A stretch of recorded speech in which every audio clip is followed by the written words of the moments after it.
Hello and welcome to Let's Crack UPSC CSE. My name is Pratik Nayak and I welcome you all on the largest YouTube platform for civil service preparation. और जैसा कि हम लोग previous classes के अंदर NCERT के topics को continue कर रहे थे, आज के सेशन के अंदर भी स्टैंडर्ड 9th की NCERT फ्रेंच रिवॉल्यूशन के अंदर जो हम लोग डिस्कस कर रहे थे उसी को कंटिन्यू करेंगे. बट एज ऑलवेज जो लोग ये प्लेटफॉर्म के साथ नए नए जुड़ रहे हैं उनको थोड़ा बहुत मेरे बारे में बता देता हूँ. पिछले 7 साल से पढ़ा रहा हूँ ऑनलाइन ऑफलाइन प्लेटफॉर्म्स के अंदर. I have guided thousands and thousands of students.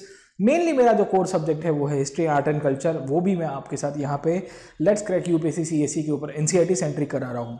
इसके अलावा I also teach on Unacademy plus, जो इंडिया का लार्जेस्ट लर्निंग प्लेटफॉर्म है, जहाँ पे इंडिया के thousands and thousands of learners अपने एजुकेटर्स के साथ कनेक्ट होते हैं और अपनी तैयारी के लिए एक डिजायर्ड शेप और एक जो आप कहते हो कि आपका जो गोल है उसको दिशा देने की कोशिश करते हैं. मैं लेट्स क्रैक यूपीएससी सीएसई के ऊपर एनसीईआरटी के क्लासेस तो लेता रहूँगा, बट मैं आपको इन्वाइट करना चाहूँगा कि आप हमारे साथ जुड़ सकते हो on the Unacademy plus subscription package. The reason I am talking about the Unacademy plus is because Unacademy plus के ऊपर आपको डेली लाइव क्लासेस मिलेंगे, आपको एक शेड्यूल स्ट्रक्चर मिलेगा, साथों साथ आपको 1-to-1 इंटरेक्शन मिलेगी एजुकेटर के साथ, और मेरे जितने भी सब्जेक्ट है हिस्ट्री के वो सब के सब आपको क्लासेस कॉम्प्रिहेंसिव वे के अंदर मिलेंगे. This are the subjects that I teach on the Unacademy plus. और ये पूरा कॉम्प्रिहेंसिव पैकेज के साथ मैं पढ़ाता हूँ. मतलब ये एक ऐसे टॉपिक्स है जिसको अगर आप तोड़ ताड़ के पढ़ने की कोशिश करोगे तो they will take very long time. But वही टॉपिक्स को अगर आपको कंसोलिडेट करके पढ़ना हो तो मैं आपको कहूँगा कि आप हमारे साथ अनअकैडमी प्लस के ऊपर जुड़िए. अंडरस्टैंडिंग भी ला के दूंगा और आपको बहुत ही अच्छी तरह से तैयारी हो पाएगी. मेरी जितनी भी स्लाइड्स और हैंडआउट्स है वो भी स्टूडेंट्स के साथ अनअकैडमी प्लस के ऊपर शेयर हो जाती है. साथों साथ ये सब्सक्रिप्शन का फायदा ये है कि if you use the referral code PN Live you will be able to cover all the subjects. याद रखिएगा कि खाली आप मेरे कोर्सेज के लिए यहाँ पे नहीं आ रहे हो, you are coming for all the subjects. India के जितने भी टॉप मोस्ट एजुकेटर्स हैं उन सब के क्लासेस आप अटेंड कर पाओगे, उनके लेक्चर्स देख पाओगे, आंसर राइटिंग से लेके आपका prelims mains including there are good optionals as well जो अनअकैडमी प्लस के ऊपर पढ़ाए जाते हैं, वो भी आपको सॉल्व करने के लिए मदद रूप होगा. तो मैं आपको कहूंगा कि आप जरूर से जुड़िए हमारे साथ अनअकैडमी प्लस के ऊपर. इंडिया के टॉप मोस्ट एजुकेटर्स के क्लासेस एंजॉय करिए. कैसे ज्वाइन करना है तो आपको डाउनलोड करनी होगी अनअकैडमी की application from the app store और the play store, even via the website. आप लैपटॉप या कंप्यूटर के मार्फत भी कर सकते हो. यूपीएससी सीएसई को अपना गोल चूज करिएगा और उसके बाद रेफरल कोड के लिए जरूर से यूज करिएगा PN Live. अब जब आप सब्सक्रिप्शन लोगे तो आपको 2 प्रकार के सब्सक्रिप्शन के ऑप्शन मिलेंगे. पहला ऑप्शन होगा अनअकैडमी प्लस का, दूसरा ऑप्शन होगा अनअकैडमी आइकॉनिक का. अब देखिए व्हाट इज आइकॉनिक सब्सक्रिप्शन. तो जो नॉर्मल अनअकैडमी प्लस है उसमें live classes, test series, unlimited practice और स्ट्रक्चर्ड शेड्यूल मिलता है. आइकॉनिक सब्सक्रिप्शन ऐसा सब्सक्रिप्शन है जहां पे आपको पर्सनल कोच दिया जाएगा बाय द अनअकैडमी इटसेल्फ. ये जो पर्सनल कोच की फैसिलिटी है अनअकैडमी आपको क्लब करके देती है over and about the plus subscription. और वहाँ पे आपको day to day answer writing, daily motivation, आपका स्टडी प्लान पूरा का पूरा बना के दिया जाएगा कि आज आपको क्या करना है, वीकली क्या करना है, मंथली क्या करना है. उन सब की आपको हेल्प की जाएगी इन द आइकॉनिक पैकेज. ये बहुत ही एक्सपीरियंस टीचर होते हैं जो आपके आइकॉनिक के अंदर आपके साथ आपको गाइड करेंगे डेली मोटिवेशन के लिए और आपके जो भी इश्यूज होंगे. बाकी एज एन एजुकेटर मैं आपके साथ कनेक्टेड रहूँगा. I will be connected with you as an educator, और जहाँ पे आपकी और मेरी जो इंटरेक्शन है वो चालू ही रहेगी. अगर आपको आइकॉनिक सब्सक्रिप्शन लेना हो तो आइकॉनिक सब्सक्रिप्शन 1 ईयर और 2 ईयर के लिए अभी अवेलेबल है. After using the referral code 57,600 के अंदर आइकॉनिक कवर हो जाएगा. 2 ईयर्स के लिए आइकॉनिक सब्सक्रिप्शन जहां पर्सनल कोच की फैसिलिटी दी जाती है that is around 89,100 rupees. I will say कि you should always plan for the iconic. The reason is कि आपको गाइडेंस मिलेगी, घर पे बैठे बैठे आपको डेली अपडेट्स मिलते रहेंगे, और बाकी तो मैं आपको आपके साथ एज ए टीचर कनेक्टेड ही रहूंगा. तो आपकी और हमारी तैयारी जो है उसमें हम लोग पुश करते रहेंगे एक दूसरे को. खैर, इसके सिवा हम लोग अनअकैडमी प्लस के ऊपर भी आप जुड़ सकते हो नॉर्मल सब्सक्रिप्शन के लिए. वो 1 महीने से लेके 24 मंथ तक अवेलेबल है. पर उसमें भी मैं आपको यही सजेस्ट करूंगा कि अगर आप जब प्लस सब्सक्रिप्शन नॉर्मल ले रहे हो तो वो भी आप 1 साल का लीजिएगा मिनिमम. रीजन इज कि मेरे हिस्ट्री के कोर्स खत्म होते होते ही 8 महीने लग जाते हैं. ठीक है, तो अगर आप 7-8 महीने तक हिस्ट्री ही पढ़ोगे अच्छे खासे फाउंडेशन के अंदर अलग अलग कोर्सेज को, और दिन का 3-4 घंटे से ज्यादा आप लेक्चर्स को अटेंड नहीं कर पाओगे. फिर क्या है, आंखें में भी दर्द हो जाता है. पूरा दिन आप मोबाइल और टैबलेट लेके या लैपटॉप लेके खाली लेक्चर्स ही अटेंड करोगे तो पढ़ोगे कब. इसके लिए लॉन्ग टाइम का सब्सक्रिप्शन लीजिए, पढ़ते रहिए, रिवाइज करते रहिए. डाउट्स हो गए तो जरूर से हमारे क्लासेस के अंदर जुड़ते भी रहिएगा. ठीक है, तो PN Live कोड है 1 ईयर का 44,000 रुपीज है. After referral code PN Live 39,600. उसी तौर के ऊपर PN Live यहाँ पे भी यूज कर सकते हो. 57,600 के अंदर आपका सब्सक्रिप्शन कवर हो जाएगा। ठीक है, तो ये दोनों के दोनों हैं, आपके नॉर्मल सब्सक्रिप्शन और आइकॉनिक सब्सक्रिप्शन, ये दोनों आप अटेंड कर सकते हो। इसके सिवा मेरा नया कोर्स आ रहा है एंशिएंट इंडिया के ऊपर, बहुत जल्द अनअकैडमी प्लस के ऊपर आ रहा है, उसको मैं लॉन्च कर रहा हूँ। मैं आपको कहूँगा कि आप उसके लिए भी हमारे साथ जुड़िए, आपकी और हमारी जो तैयारी है बहुत ही मिल बांट के हम लोग करेंगे। अदर देन दिस मैं स्पेशल क्लासेस भी लेता रहता हूँ अनअकैडमी प्लस के ऊपर। मेरी टेलीग्राम चैनल है प्रतीक यूपीएससी, प्लीज़ इसको ज्वाइन करिएगा। You will get update about my future classes on the Unacademy, और साथों साथ ये यूट्यूब के भी जो लेक्चर्स होते हैं उसके बारे में मैं बताता रहता हूँ। चलिए let us go back to the original topic. हम लोग डिस्कस कर रहे थे फ्रेंच रिवॉल्यूशन, और प्रीवियस क्लास के अंदर हमने आपको बताया था कि फ्रांस की क्रांति क्यों हुई। तो हम लोग जब फ्रांस की क्रांति पढ़नी शुरू की थी तो मैंने आपको बताया था कि एक दिन ऐसा आया जब 14 जुलाई 1789 के दिन फ्रांस की पब्लिक ने राजा के ऊपर अटैक कर दिया। किसके ऊपर? फ्रांस के जो राजा का किला था बेस्टाइल का फोर्ट, उसके ऊपर अटैक कर दिया, और उसके बाद विद्रोह हो गया। उसी को हम लोग फ्रेंच रिवॉल्यूशन के रूप में पहचानते हैं। खैर, ये तो हमने फ्रेंच रिवॉल्यूशन के बारे में हमने देखा। अब सवाल ये आता है कि फ्रांस के अंदर जो घटना हुई, ये घटना क्यों हुई थी। तो मैंने आपको बताने की कोशिश की थी प्रीवियस क्लासेस के अंदर कि फ्रांस की क्रांति क्यों होती है, why the French revolution took place. उसके ऊपर ऑलरेडी हमने क्वेश्चन डिस्कस किया हुआ है, we have already covered up the question on that.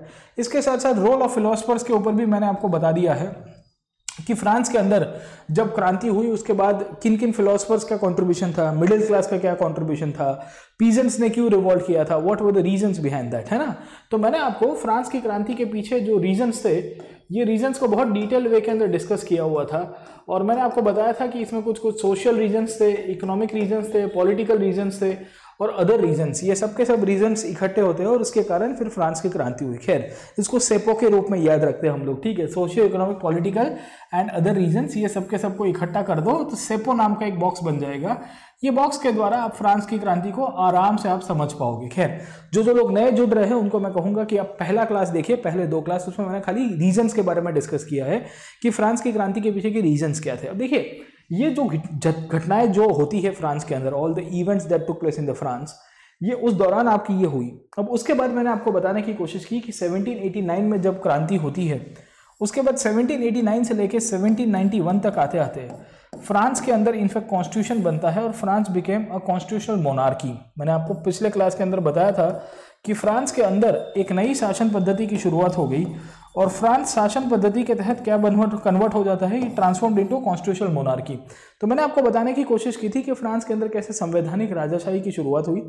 ये जो कॉन्स्टिट्यूशनल मोनार्की के रूप में फ्रांस कन्वर्ट होता है, when the France got converted into form of the constitutional monarchy, हमको क्या देखने को मिल रहा है, व्हाट वी आर सीइंग, कि फ्रांस के अंदर बहुत सारी शासन पद्धति बदल जाती है, पूरी सिस्टम बदल जाएगी और राजाशाही पावर के ऊपर आएगी। अब देखिए, राजाशाही अब पहले जितनी नहीं रहेगी, क्योंकि पब्लिक के हाथ में पावर था, नेशनल असेंबली के हाथ में पावर था। और मैंने आपको एक सेपरेशन ऑफ पावर के रूप में फ्रेंच गवर्नमेंट के बारे में बताया था कि फ्रांस के अंदर शासन पद्धति के तहत राजा जो था वो लिमिटेड पावर के साथ रूल करेगा एज एन एग्जीक्यूटिव, जुडिशरी अलग हो जाती है, और वहाँ पे जो नेशनल असेंबली जो थी, जो लॉ मेकिंग बॉडी के रूप में उभर के आई। अब देखिए क्या हो रहा है, 1791 तक आते आते फ्रांस के अंदर आपकी जो राजाशाही है वो राजाशाही चालू रहेगी, और राजाशाही तो रहती है पर मैंने आपको बताया कॉन्स्टिट्यूशनल मोनार्की के अंदर कन्वर्ट हो जाएगा। 1791 के बाद 1792 तक आते आते, एक साल फ्रांस के अंदर और आगे समय निकलता है, 1792 तक आते आते फ्रांस पहली बार अब इनफैक्ट राजाशाही को अबॉलिश कर देगा। अभी तक जब रिवॉल्यूशन हुआ तो हमने देखने की कोशिश की, ये रिवॉल्यूशन होने के बाद भी राजा को लिमिटेड पावर के साथ रखा गया। The king was still given the authority, और राजा को बोला जाता है कि देखो तुम शासन के ऊपर रहोगे, कोई दिक्कत नहीं है। 1791 ऑनवर्ड से हमको क्या देखने को मिल रहा है कि फ्रांस के राजा की सत्ता कम हो गई, the power of the king became less. अब प्रश्न ये आता है कि क्यों कम हो जाती है, why the power of the king reduced, क्यों इनफैक्ट उसकी सत्ता कम हो जाती है। तो फ्रांस ने संविधान लिखा। अब संविधान लिखने के बावजूद भी राजा को क्यों हटा दिया जाता है, why the king was removed from the authority, and why the France ultimately turn to a republic cause. ठीक है, तो आपको अब थोड़ी बहुत आगे की बात बताता हूँ क्या होता है। 1791 ऑनवर्ड से फ्रांस के अंदर किस किस प्रकार की घटनाओं को जन्म दिया जाता है, उसके ऊपर देखने की कोशिश करते हैं। अब देखिए क्या होता है, पोस्ट 1791 के आसपास का पीरियड है, this is the period of 1791।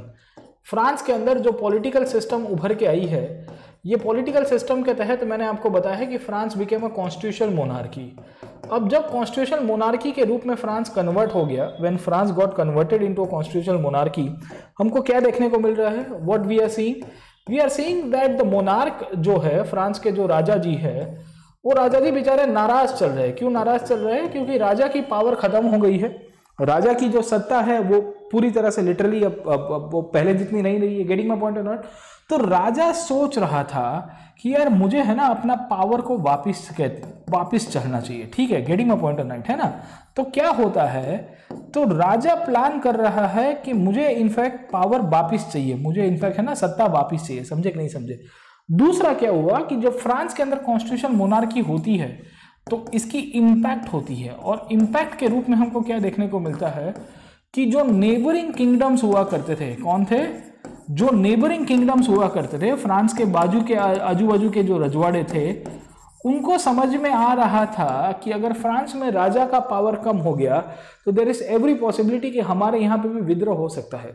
ये नेबरिंग किंगडम्स में आपको 3-4 राज्य मिलेंगे। एक तो प्रूशिया मिल जाएगा, प्रूशिया के साथ साथ अगर आप देखो, प्रूशिया मतलब जर्मनी का बहुत बड़ा राज्य था, या हम लोग कह सकते हैं नेदरलैंड्स आपको मिल जाएगा साहब, नेदरलैंड्स मतलब जो हॉलैंड के रूप में हम लोग पहचानते हैं, या आपको ऑस्ट्रिया मिलेगा। ऑस्ट्रिया और हंगरी तो उस टाइम पे एक ही हुआ करता था। या अगर आप देखोगे स्पेन जैसा कंट्री मिलेगा, वहां पे भी राजाशाही थी। उन सबको समझ में आ रहा था कि यार देखिए फ्रांस के अंदर क्या कंडीशन हो गई जहां राजा की पावर कम हो जाती है। समझे कि नहीं समझे? राजा प्लान कर रहा है कि यार मुझे पावर वापिस चाहिए, I need to get back the power, मुझे कुछ करना पड़ेगा, मेरी सत्ता जो है वो कम हो गई है, मुझे इनफैक्ट सत्ता वापिस चाहिए। गेटिंग माय पॉइंट और नॉट? दूसरा, फ्रांस के अंदर जो लोअर मिडिल क्लास था, ये लोअर मिडिल क्लास भी नाराज चल रहा था। अब लोअर मिडिल क्लास क्यों नाराज चल रहा था? अगर आपको याद होगा तो लोअर मिडिल क्लास के साथ ये घटना हो जाती है, और घटना क्या थी तो मैंने आपको प्रीवियस क्लास के अंदर बताया था कि इन सब लोगों को पैसिव सिटीजन्स के रूप में कंसीडर किया गया था। याद आया कि नहीं है आपको? And because they were considered as the passive citizens, इनके पास पॉलिटिकल राइट्स की जब हम लोग बात करेंगे, पॉलिटिकल राइट्स की बात करेंगे, या हम लोग पॉलिटिकल पावर की बात करेंगे, तो इनके पास ये दोनों नहीं हुआ करते थे। Neither they were having the political rights, neither they were having the political power. Majority of the lower middle class of the French population was under the part of the, I would say, passive citizens. The king was not happy because his power was taken away. राजा की भी सत्ता चली गई है। आजू बाजू के जो रजवाड़े थे, आजू बाजू के जो किंगडम्स थे, उनको समझ में आ रहा था कि फ्रांस की आग हमारे यहाँ पे नहीं लगनी चाहिए। I would say the ideological changes that are taking in France should not come to our country, हमारे देशों में नहीं आना चाहिए। समझ में आया कि नहीं आया? अब क्या हो रहा है कि ये सब की सब चीजें इकट्ठी हो गई, all this things come together, और इसके कारण क्या हो रहा है कि फ्रांस में ना गड़बड़ होने की शुरुआत हो जाती है। समझे कि नहीं समझे? राजा सोच रहा था कि मुझे वापिस पावर चाहिए, मुझे कॉन्स्टिट्यूशनल मोनार्की को हटा के फिर से एब्सोल्यूट बनना है। समझे कि नहीं समझे? आजू बाजू के जो नेबरिंग किंगडम्स थे उनको भी लग रहा था कि फ्रांस की आग हमारे यहाँ पे नहीं लगनी चाहिए, the fire of the France should not reach to our countries, because हमारे यहाँ पे राजाशाही खत्म हो जाएगी। फ्रांस के अंदर जो लोअर मिडिल क्लास है वो सोच रहा है कि हमारी तो सत्ता ही नहीं आई, कॉन्स्टिट्यूशन लिखा गया बट हमको तो राइट्स नहीं दिए गए। पॉलिटिकल पावर की बात करें, नेशनल असेंबली में बैठने का अधिकार नहीं है। हमने पढ़ा था आपको प्रीवियस क्लास के अंदर कि जो पैसिव सिटीजन्स थे उनके पास बहुत लिमिटेड राइट्स थे। समझ में आया कि नहीं है आपको? तो ये सिचुएशंस बहुत खराब हो गई थी फ्रांस के अंदर, और बिकॉज फ्रांस के अंदर ये जब सिचुएशन खराब हो गई, all the situation became very bad in France, तो राजा उस टाइम पे प्लान कर रहा है कि मैं कुछ ऐसा बड़ा प्लानिंग करता हूं, ये प्लानिंग के तहत I will try to take the help of the neighbouring kingdoms. मैं आजू बाजू के जो दूसरे रजवाड़े हैं, फ्रांस के बाजू में प्रूशिया है, नेदरलैंड्स है, ऑस्ट्रिया है, स्पेन है, उन सब की मदद लेने की कोशिश करूंगा और उनको कहूंगा कि आप मेरी मदद करिए। समझे कि नहीं समझे? तो राजा अपनी पावर गेन करने के लिए इनफैक्ट नेबरिंग किंगडम्स की मदद लेने की कोशिश करेगा, और ये चीज फ्रांस की पब्लिक को पता चलती है, फ्रांस की गवर्नमेंट को पता चलती है। फ्रांस के अंदर जो लोअर मिडिल क्लास का जो ग्रुप था उनमें एक क्लब हुआ करता था जिसका नाम था जैकोबिन्स क्लब। क्या नाम था? जैकोबिन्स का एक क्लब हुआ करता था। ये जैकोबिन्स के क्लब के जो लोग थे वो लोग बहुत ही रिवॉल्यूशनरी विचारधारा के अंदर मानने वाले लोग थे। इन सब का मानना यह था कि भाई साहब ओरिजिनल पावर पब्लिक के हाथ में होना चाहिए, ना कि राजा के हाथ में। और ये सब जब घटनाएं हो रही थी उसी दौरान राजा ने बाहर से मदद मांगी। The king try to take the help of the foreign kings जो इनफैक्ट लुई 16 करके जो राजा था, कौन था, लुई 16 करके जो राजा था, ये लुई 16 भाई साहब ने विदेश के राजाओं से इनफैक्ट मदद मांगने की कोशिश की। जब उसने विदेश के राजाओं से मदद मांगने की कोशिश की, फ्रांस में एक और क्रांति होती है 1791 के एंड तक आते आते, और 1792 तक आते आते हमको क्या देखने को मिला, ये लुई 16 को फ्रांस की पब्लिक ही मार देगी। ये जो जैकोबिन करके जो क्लब था वही उसको हत्या कर देता है, उसको गिलोटिन कर देता है, और 1792 में फाइनली फ्रांस एक नई शासन पद्धति में चला जाता है जिसे हम लोग कहते हैं रिपब्लिक। समझ में आया कि नहीं आया आपको? तो यहाँ से ही हम लोग फ्रांस के नए टॉपिक के ऊपर चले जाते हैं। और फ्रांस की क्रांति को जब हम लोग समझते हैं, when we try to understand the French revolution, तो हमको ये चीज़ पता होनी चाहिए कि फ्रांस रिपब्लिक क्यों बनता है, फ्रांस क्यों कॉन्स्टिट्यूशनल मोनार्की से एक स्टेप आगे जाके ये डिसाइड करता है कि भाई हमको गणतांत्रिक बन जाना है। अब हम लोग एक ऐसी शासन पद्धति के तहत जाने की कोशिश करेंगे जहां पे राजाशाही पूरी तरह से पूर्णतः खत्म कर दी जाएगी। The monarchy will be abolished and finally the French people will be celebrating that now they are republic। Republic किसे कहते हैं साहब? ठीक है, प्रजासत्ताक कहते हैं। हम लोग भी कहते हैं कि we the people of India having सोlemnly affirm to constitute India into sovereign secular socialist democratic republic. Bharat के अंदर भी आपने संविधान पढ़ा होगा, तो संविधान के तहत हमने एक शब्द यूज किया गया है रिपब्लिक। रिपब्लिक का मतलब क्या होता है साहब? गणतांत्रिक, जहां प्रजासत्ता के अंदर है। क्या कहते हैं? The people are sovereign. France के अंदर अभी भी इनफैक्ट जो थोड़ी बहुत सत्ता राजा के पास थी वो खत्म कर दी जाती है। क्यों की जाती है, उसके पीछे की स्टोरी आपको समझाने की कोशिश करता हूँ। अब देखिए एनसीईआरटी क्या लगती है उसके ऊपर समझते हैं और आगे देखने की कोशिश करेंगे। अब देखिए क्या होता है, फ्रांस ने जब कॉन्स्टिट्यूशनल मोनार्की को अबोलिश करते हुए क्यों रिपब्लिक दिया, why the French decided to abolish the constitutional monarchy. और जो पुरानी शासन पद्धति थी, मैंने आपको बताया था पुरानी शासन पद्धति के तहत कि फ्रांस के अंदर बहुत ही अद्भुत प्रकार का हमने ये भी देखने की कोशिश की थी कि उन्होंने जब कॉन्स्टिट्यूशन लिखा था जहां राजा के पास लिमिटेड पावर हुआ करते थे। याद आया कि नहीं आया? हमने प्रीवियस क्लास के अंदर इसके बारे में बहुत डिटेल में डिस्कस किया था कि लॉ मेकिंग बॉडी थी, एग्जीक्यूटिव बॉडी थी, जुडिशियरी थी, 3 अलग अलग प्रकार की बॉडी हुआ करती थी जिसमें इसके पास लॉ मेकिंग था और राजा को इन्होंने कंट्रोल में किया था। तो why the French people decided to finally abolish the monarchy? क्यों मोनार्की को अबॉलिश करने की कोशिश की जाती है? ठीक है, उसके पीछे की कहानी यही है कि फ्रांस के अंदर सिचुएशन बहुत ही खराब थी। अब खराब क्यों थी? तो मैंने आपको बताया कि फ्रांस का जो राजा था, क्या नाम था, Louis 16। Louis 16 wanted to regain the power. अब बंदा इनफैक्ट है ना, जब अपने खराब सिचुएशन में आता है ना कोई भी इंसान, मतलब अपने आखिर के दौर के अंदर, तो वो कुछ भी करने की कोशिश करता है टू कैप्चर द पावर। मतलब होता है ना कि साम दाम दंड भेद, we want to capture the power at any cost. तो लुई 16 का भी यही था कि यार मुझे तो इन लोग ने फंसा दिया है, कॉन्स्टिट्यूशनल मोनार्की के अंदर कन्वर्ट करने के बाद मेरी सब सत्ता चली गई है। लुई 16 उस टाइम पे प्लान करता है, और प्लान क्या करता है, वो प्रुशिया के राजा के साथ एक एग्रीमेंट करने की कोशिश करेगा। क्या करेगा?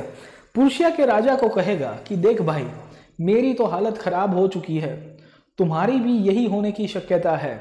My condition is getting bad and there is every possibility you will be the following next king. जहां तुम्हारे यहां पे भी आग लगेगी। समझ में आ रहा है कि नहीं आ रहा है? मेरी पब्लिक ने क्रांति करके मेरी सत्ता को मेरे हाथों से छीन लिया है। The people have revolted against me and they have taken the power from me.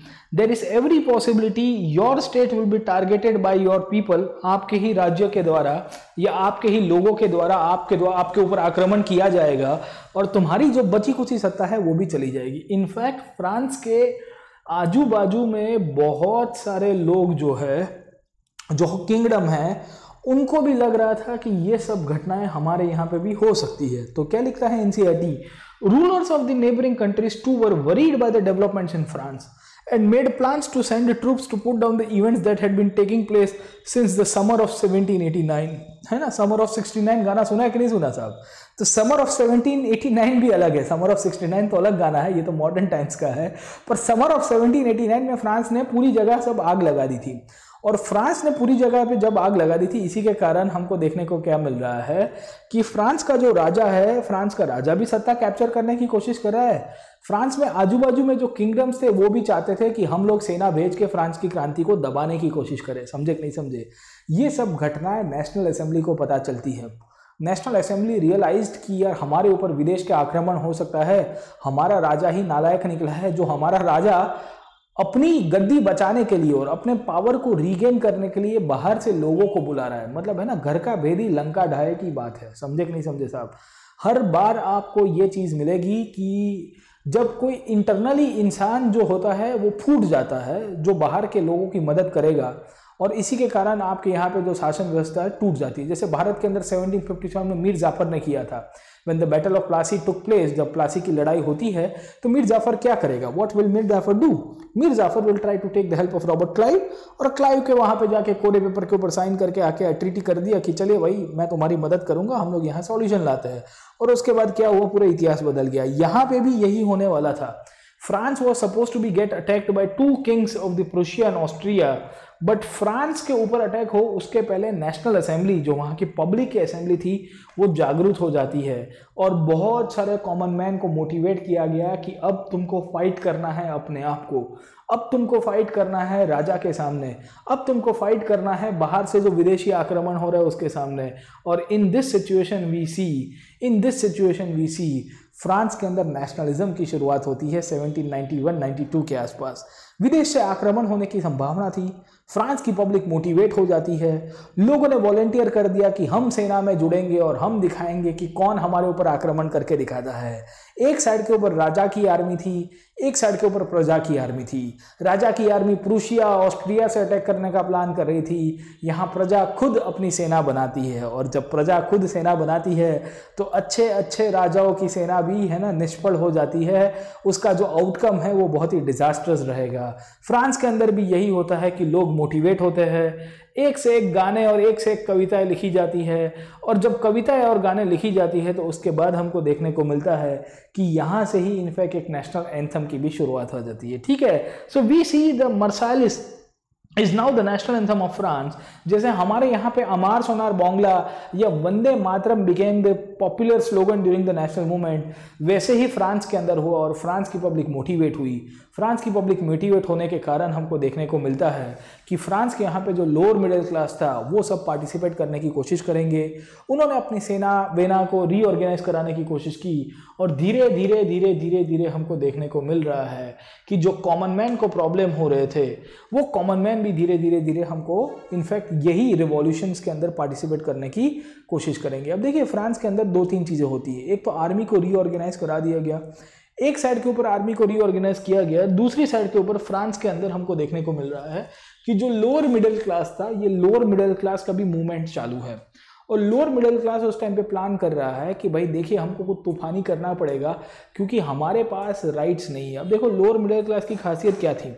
Lower middle class पहले कौन से एस्टेट में आता था, अगर आपको याद होगा तो lower middle class was part of the third estate. हमने पढ़ा था प्रीवियस क्लास के अंदर कि जो लोअर मिडिल क्लास है फ्रांस के अंदर, जो निम्न मध्यम वर्ग है, वो तीसरे एस्टेट के अंदर आता था। Because the lower middle class was part of the third estate, वो थर्ड एस्टेट के नीचे के वर्ग के अंदर आता था। इसके कारण क्या हो रहा था कि उनकी कंडीशन पहले भी खराब थी। अब जब फ्रांस की क्रांति हुई उसके बाद कंटिन्यूसली युद्ध चालू रहे, एक के ऊपर एक आक्रमण हो रहे थे, लड़ाइयाँ हो रही थी, उनको ना ही वोटिंग राइट्स मिले, तो लोअर मिडिल क्लास की कंडीशन बहुत ही खराब थी। और इसके कारण क्या हो रहा है कि लोअर मिडिल क्लास के अंदर भी बहुत सारी बगावत होने की शुरुआत होगी। अब देखिए क्या हो रहा है। ठीक है, फ्रांस के ऊपर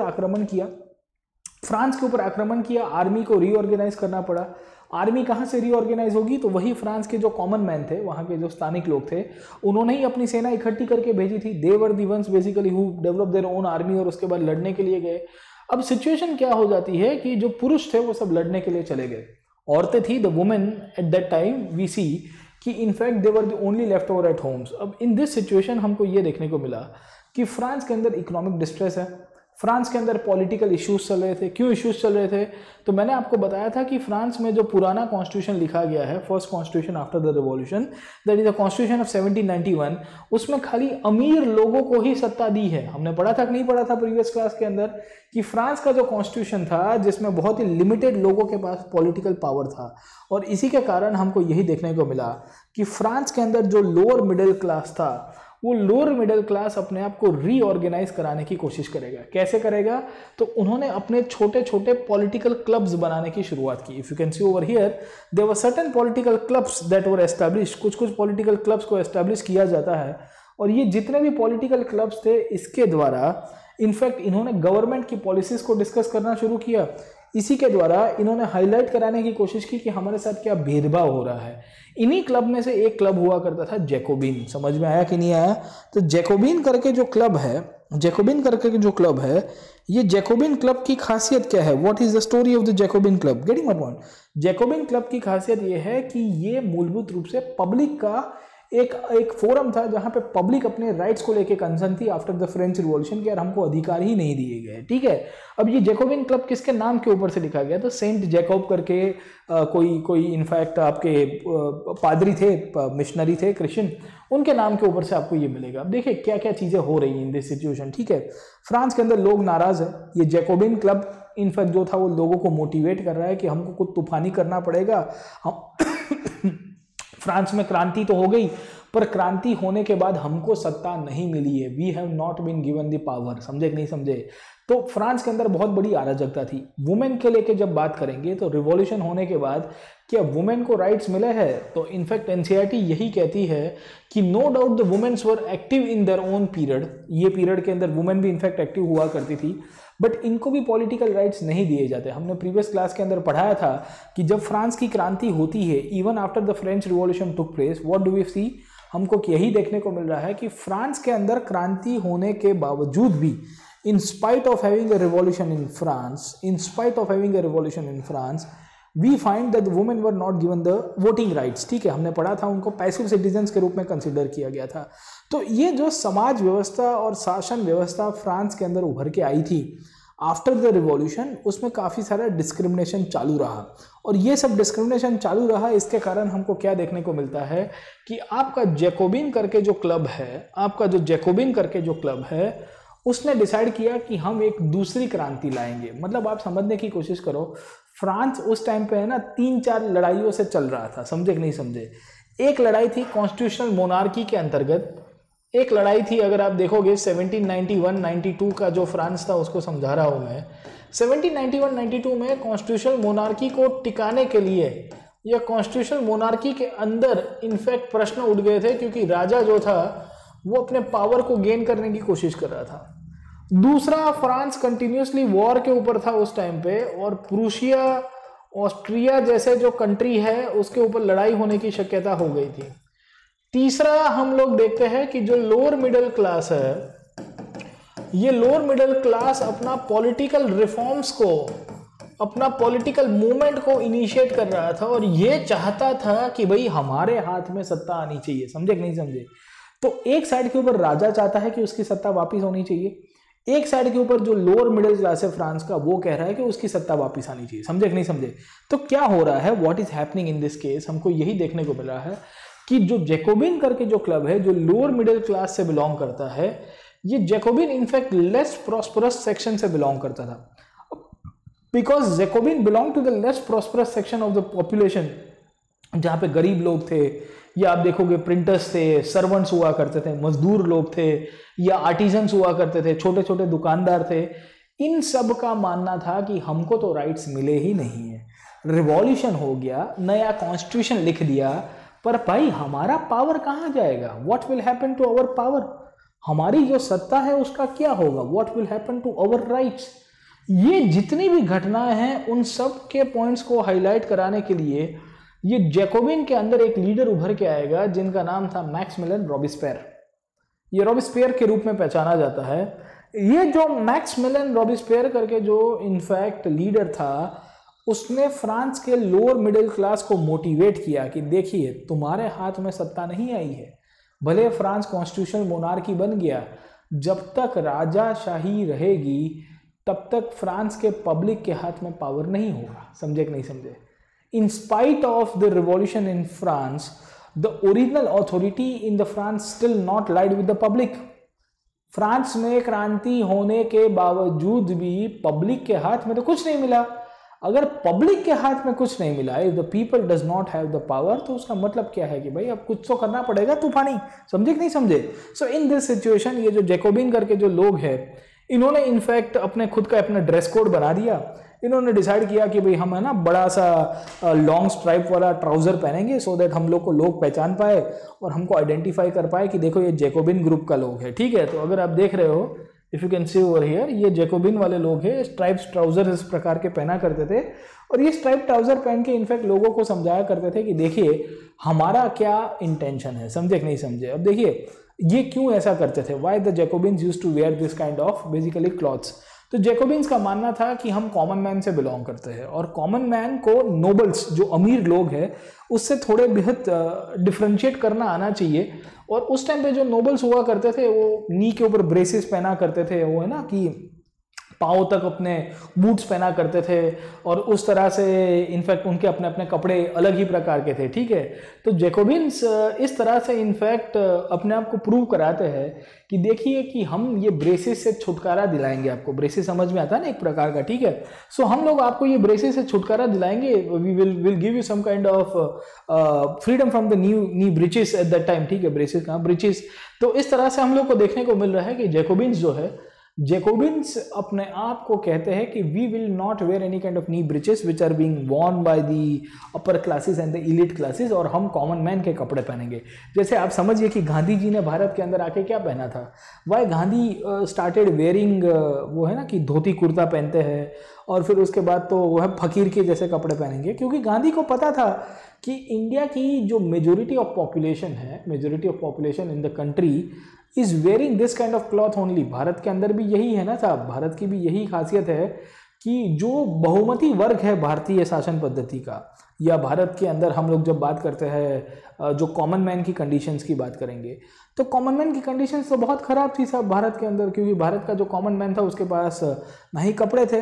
अगर गांधी सूट बूट पहन के आंदोलन करते तो लोग उनको समझ नहीं पाते, लोग कहेंगे कि ये भी एलीट क्लास का बंदा है जो इनफैक्ट हमारा सत्ता लेने की कोशिश कर रहा है, या हमको लॉलीपॉप देने की कोशिश कर रहा है। इसके लिए गांधी ने क्या किया, what Gandhi did, Gandhi started wearing the cloth of the common man. Jacobins ने भी क्या किया, अपने आप को कॉमन मैन के कपड़ों में ढाल दिया। अब देखो, जो भी कॉमन मैन के कपड़ों में ढालेगा उसके कारण कॉमन मैन के साथ उनका रिलेशन बढ़ेगा कि नहीं बढ़ेगा, बोलो भाई, बढ़ेगा कि नहीं बढ़ेगा साहब। ठीक है, so what do we see कि जैकोबिन्स ने जो ये काम किया, ये जैकोबिन्स के काम के बाद, after the work which was done by the Jacobins, we see कि जैकोबिन का जो क्लब था उसको इनफैक्ट सैनक्यूलेट्स के रूप में पहचाना गया। सैनक्यूलेट्स का मतलब ये होता है those without the knee breaches, और इस तरह से इन्होंने अपने लाल टोपी और अपने एक विशेष प्रकार के कपड़े पहन के अपना आंदोलन शुरू किया। ठीक है, अब आप समझने की कोशिश करो कि जैकोबिन्स ने पूरा एक गेम बनाने की शुरुआत की थी। 1791-92 के बीच की बात है। अब उसमें ना वुमेन को इन्होंने अलग से रखा। उन्होंने कहा कि वुमेन का अभी टाइम है, पहले हम लोग को सत्ता कैप्चर कर देने दो। 1791-92 तक आते आते फ्रांस के अंदर अब है ना तीसरी एक फोर्स उभर के आई। राजाशाही तो थी और आपके जो नोबल्स हुआ करते थे, जो नेशनल असेंबली वाले लोग थे, अब तीसरी फोर्स उभर के आती है जिसे हम लोग कहते हैं जैकोबिन्स। और जैकोबिन्स ने उस टाइम पे डिसाइड किया कि हम कुछ बड़ा तूफानी काम करेंगे। अब देखिए क्या हो रहा है, 1792 का टाइम है, this is the period of 1792 in France. 1792 के आसपास का समय है। ये समय के दौरान फ्रांस कंटिन्यूसली युद्ध कर रहा था। France was continuously fighting. मैंने आपको अभी भी थोड़ी देर पहले बताया, क्योंकि फ्रांस के ऊपर विदेशी आक्रमण होने की शक्यता थी और ऑस्ट्रिया, प्रशिया जैसे आजू बाजू के जो रजवाड़े थे, द किंगडम्स, वो लोग भी उसके ऊपर अटैक करने का प्लान कर रहे थे। और जब युद्ध की परिस्थिति होती है तो ऑब्वियस है कि आपका इन्फ्लेशन होगा, क्योंकि सप्लाई और डिमांड जो है वो मिसमैच हो जाएगा। नॉर्मल भी जब भी कहीं पे भी लड़ाई होती है तो क्या होता है, what happens whenever war takes place, युद्ध होता है तो उसका परिणाम हमको यही देखने को मिलेगा कि डिमांड सप्लाई मिसमैच हो जाता है। Demand supply always gets mismatch. ठीक है, तो ये फ्रांस के अंदर भी यही हुआ। This thing happened in the France as well. 1792 के आसपास का पीरियड है, this the period of 1792, and we see कि जैकोबिन्स जो है वो उस दौरान युद्ध से ऑलरेडी कंटाल चुके थे, बहुत सारी लड़ाई होने की शक्यता थी, इकोनॉमिकली फ्रांस के अंदर बहुत बड़ा डिस्ट्रेस है, और उन्होंने इनफैक्ट है ना रिवॉल्ट करने का प्लान कर दिया। 1792 में, याद रखेगा, Jacobins planned an insurrection of large number of Parisians, Parisians का मतलब पेरिस के जो नागरिक थे, angered by this short supplies and the high prices of food. तो बड़ी मात्रा के अंदर खाने पीने के इश्यूज क्रिएट होने के कारण हमको ये देखने को मिलता है कि ये जितने भी जैकोबिन्स थे, ये जैकोबिन्स ने इस तरह से इनफैक्ट क्रांति करने की शुरुआत की और क्रांति के रूप में हमको क्या देखने को मिलता है कि 10 अगस्त 1792 के दिन, मतलब क्रांति के एग्जैक्टली 3 साल के बाद, हमने अगस्त 1789 प्रीवियस क्लास के अंदर पढ़ा था, अगस्त 1792 तक आते आते उन्होंने राजा के पैलेस के ऊपर अटैक कर दिया। राजा जहाँ पे रह रहा था वहाँ पे हमको देखने को मिलता है कि इस तरह से उसने चेंज कर दिया। राजा के इनफैक्ट जितने भी फैमिली मेंबर्स थे उन सबको जेल के अंदर लॉक किया जाता है। फ्रांस में नए सिरे से वोटिंग पद्धति की शुरुआत होती है। वोटिंग पद्धति का मतलब क्या है कि फिर से री वोटिंग होगा फ्रांस के अंदर, एक नई शासन पद्धति की शुरुआत होगी। So the Jacobins will be coming to power. जो पुरानी शासन पद्धति थी नेशनल असेंबली वाला, उसके अंदर एक अमेंडमेंट किया गया। अब डिसाइड किया जाता है कि there will be no active and passive citizens in France, those who are over and about 21 years of age, regardless of wealth, got the right to vote. What do you mean by that?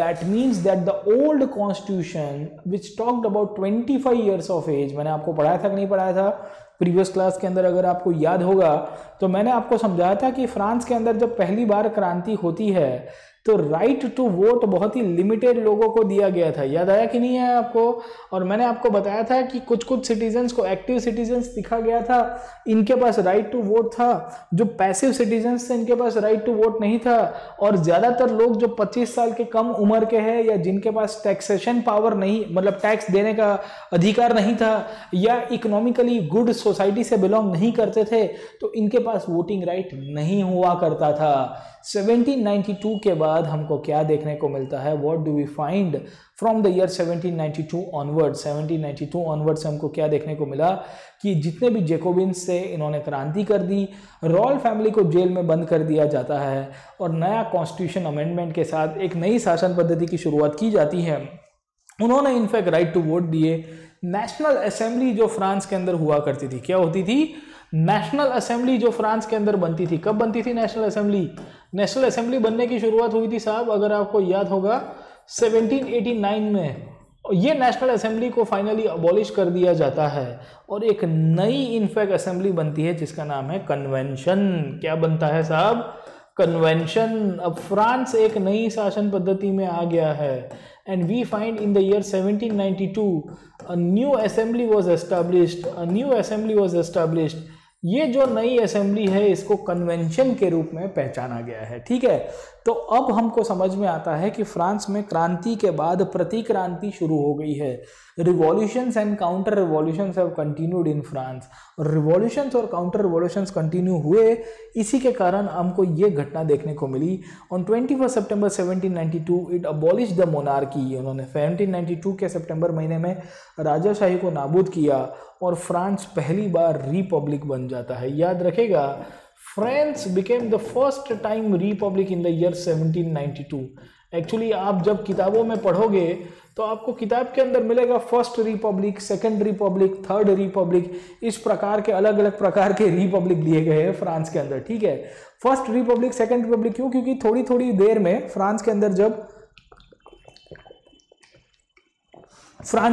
क्रांति होगी, when the revolution will take place in France, और फिर France में राजाशाही को हटा दिया जाएगा, फिर राजाशाही वापस भी आ जाएगी। ठीक है, 1815 के बाद आफ्टर 1815 फ्रांस के अंदर फिर से आपकी जो बर्बन डायनेस्टी है, जो पुरानी डायनेस्टी, वो पावर के ऊपर आती है। ठीक है, तो लंबा टॉपिक है, कभी बाद में बात करेंगे, अब प्लस के ऊपर आइएगा। बट कहने का मतलब ये है कि 1792 में फ्रांस के अंदर राजाशाही को अबॉलिश किया जाता है और वहाँ से ही रिपब्लिकन फॉर्म ऑफ गवर्नमेंट की शुरुआत हो जाती है। अब आप समझने की कोशिश करो कि रिपब्लिक किसे कहते हैं। रिपब्लिक का मतलब क्या होता है? What do mean by the Republic? ठीक है, रिपब्लिक किसे कहेंगे माय फ्रेंड? हाँ, whom do we call as Republican form of government? आप ही मुझे बताइए साहब, रिपब्लिक का मतलब क्या होगा?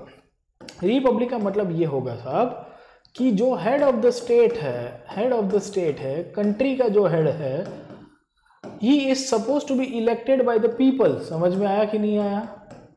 अगर कोई भी इनफैक्ट पब्लिक चूज करके हेड ऑफ द स्टेट को बिठाती है तो उसी को ही हम लोग रिपब्लिकन फॉर्म ऑफ गवर्नमेंट के रूप में पहचानते हैं। समझे कि नहीं समझे? So if any head of the state is elected by the people, उसी को ही हम लोग गणतांत्रिक रूप में पहचानते हैं। फर्स्ट थिंग इज क्लियर, आपको पहला पॉइंट समझ में आ गया, गणतांत्रिक किसे कहते हैं। ठीक है, पहले फ्रांस के अंदर क्या हुआ करती थी? मोनार्की हुआ करती थी, and because monarchy was there in France, France के अंदर जो राजाशाही हुआ करती थी, ये मोनार्की के कारण क्या देखने को मिलता था कि मोनार्की वॉज हेरिडिटरी। हेरिडिटरी का मतलब क्या है कि वहाँ पे जो हेड ऑफ द स्टेट है वंश परंपरागत आता था, जनरली एक ही डायनेस्टी से आता था, he belong to one dynasty only, एक ही वंश से आएगा, समझे कि नहीं समझे। तो फ्रांस के अंदर मोनार्की जो थी ये 1789 में कमज़ोर हो गई थी, पर अबॉलिश नहीं होती है। 1792 तक आते आते फ्रांस के अंदर इनफैक्ट हमको क्या देखने को मिला, फ्रांस एक गण राज्य में कंट्रोल पूरी तरह से कन्वर्ट हो गया। जैसे आज का भारत है, भारत पहले रिपब्लिक नहीं था, कुछ कुछ कंट्रीज डेमोक्रेसिक होते हैं पर रिपब्लिक नहीं होते। जैसे भूटान है, Bhutan is a democratic country, अब तो इलेक्शंस होते हैं, प्राइम मिनिस्टर है उनके, बट वहाँ पे अल्टीमेट जो हेड ऑफ द स्टेट है वो राजाशाही है। ब्रिटेन भी वैसा ही एग्जाम्पल है, Britain is an example of a democracy, but I will not consider it as Republic.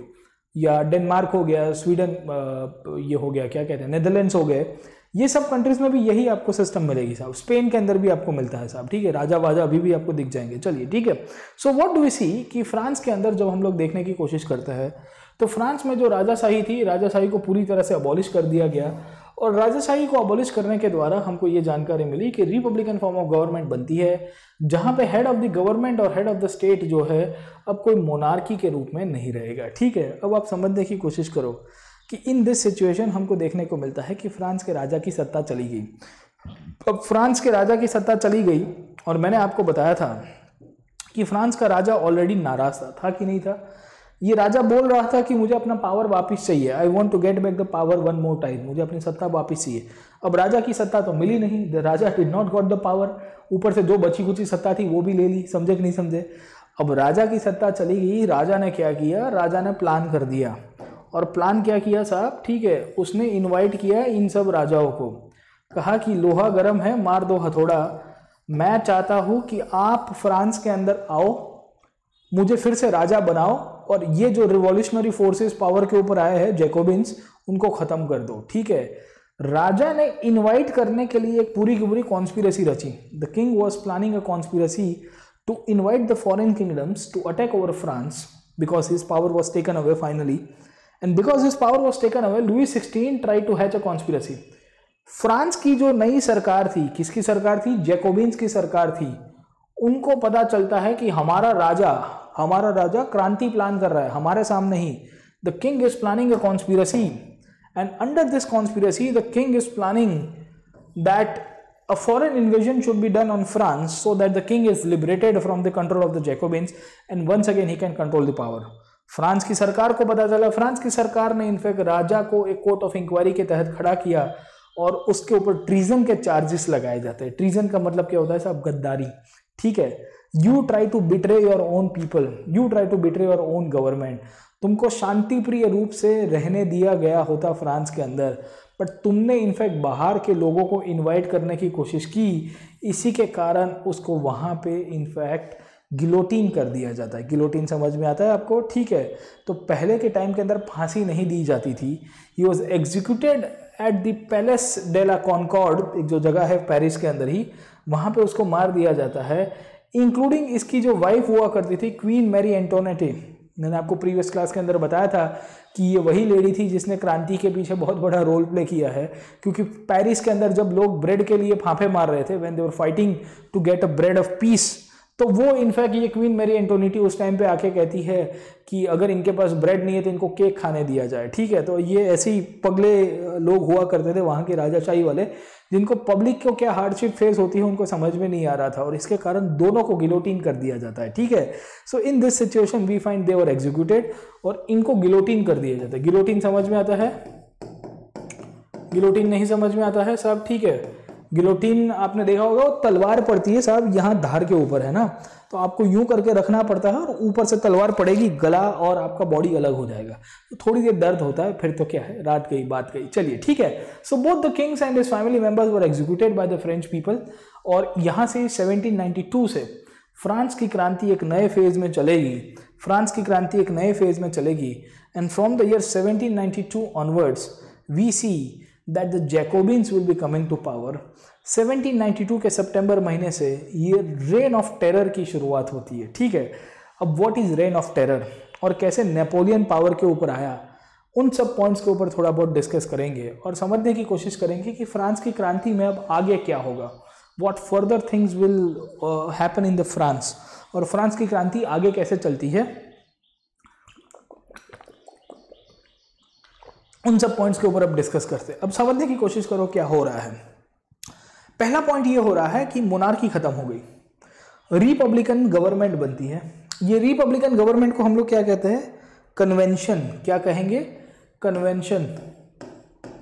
पहले क्या हुआ करती थी, नेशनल असेंबली। अभी थोड़ी देर पहले मैंने आपको बताया पहले क्या हुआ करती थी, सरकार, जिसे हम लोग नेशनल असेंबली कहते थे। अब जो नई आई है कन्वेंशन, कौन रूल कर रहा है, जैकोबिन्स। इसका लीडर कौन हुआ करता था, रॉबिस्पेयर, अभी थोड़ी देर पहले आपको बता दिया। अब ये लोग 1792 से लेके 1795 तक फ्रांस के ऊपर रूल करेंगे। They will be ruling for 3 years, 3 साल तक। अब फ्रांस के ऊपर एक नए शासक आएंगे जिनका नाम है जैकोबिन्स। अब जैकोबिन्स का एक ही मानना था, क्या मानना था, वो बड़ा सा पतलून पहनते थे स्ट्राइप वाला, अभी मैंने आपको थोड़ी देर पहले बताया, लाल कलर की टोपी पहनते थे, और इनका एक ही टारगेट था लाइफ के अंदर, और वो टारगेट था कि जो भी क्रांति के विरुद्ध में बोलने वाले लोग हैं उनको खुंदेल खुंदेल के मारो। Those people who are not supporting the revolution, those people who are against the revolution, उनकी पिटाई कर देनी चाहिए। एक ही थंब रूल था। Jacobins were known for the ruthlessness, और इसमें भी इनका जो लीडर था रॉबिस्पेयर, रॉबिस्पेयर के दौरान उसने जितने भी एंटी रिवॉल्यूशनरी फोर्सेस थे फ्रांस के अंदर, वो चाहे मोनार्की को सपोर्ट करने वाले लोग हो, वो चाहे थोड़ी बहुत डेमोक्रेसी को सपोर्ट करने वाले लोग हो, उन सब का एक ही कंट्रोल के अंदर या एक ही डायमेंशन में फाइनली उनको है ना खत्म कर दिया। ये सिचुएशन फ्रांस के अंदर आपको मिलेगी। तो हमको क्या देखने को मिल रहा है, what we are witnessing over here, that the France was going through a huge crisis.